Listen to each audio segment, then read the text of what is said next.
Hello बच्चों, let's see this question. This question says the pitch and number of circular scale division in a screw gauge with least count 0.02 mm are respectively. तो पहला option है 1 mm and 100, 0.5 mm upon 100, 0.5 mm and 100 और 1 mm but and 50. तो यहाँ पर बात कर रखे आपके स्क्रू गेज की। तो स्क्रू गेज क्या होता है? एक डिवाइस है जो स्मॉल डायमीटर या थिकनेस मेजरमेंट के काम आता है। तो पहले तो की कॉन्सेप्ट लिखे यहाँ पर, और आपको यहाँ पे पिच दे रखी है, तो सिंपल लीस्ट काउंट दे रखा है। तो की कॉन्सेप्ट होगा लीस्ट काउंट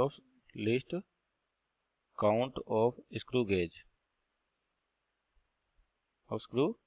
गेज आपके पास।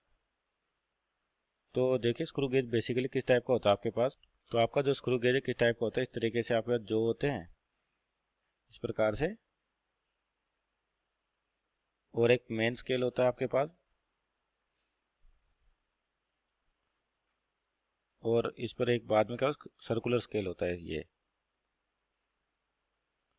और आपके होल्डिंग डाइज, और यहाँ पे जो बने होते हैं जिसके बीच में अपन ऑब्जेक्ट को रखते हैं। तो यहाँ पर जो एक स्केल बना होता है, जो आपका नॉर्मल स्केल है उसी की जैसे रीडिंग होती है यहाँ पर, और यहाँ पे जो आपका सर्कुलर है तो यहाँ पे सर्कुलर स्केल होता है। इस तरीके से सर्कुलर डिविजन्स मिलती हैं।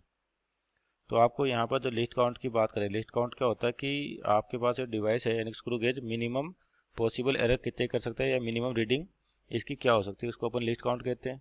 तो लिस्ट काउंट का क्या फॉर्मूला होता है इसके लिए? Pitch upon number of circular division, pitch upon number circular division.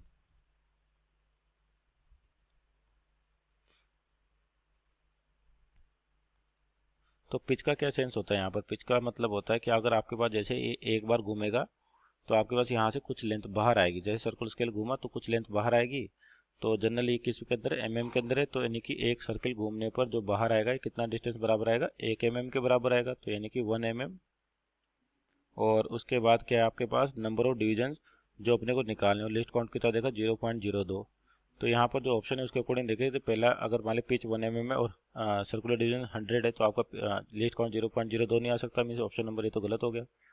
अगला 0.5 mm बट्टे 50, तो ये भी आपका 0.02 नहीं देगा, मीन्स ये भी गलत है। तीसरा 1 mm और 50 mm, तो यहाँ से आपके पास यानी कि अगर वैल्यू 50 लें तो आपका लिस्ट काउंट 2 आता हुआ दिख रहा है। इसका मतलब क्या होगा? ऑप्शन नंबर सी आपका सही है। और डी को देखें 0.5 और 100, तो ये भी आपका लिस्ट काउंट 0.02 नहीं दे सकता, means our final answer will be option number C 1 mm and 50। Hope you understood well, best of luck.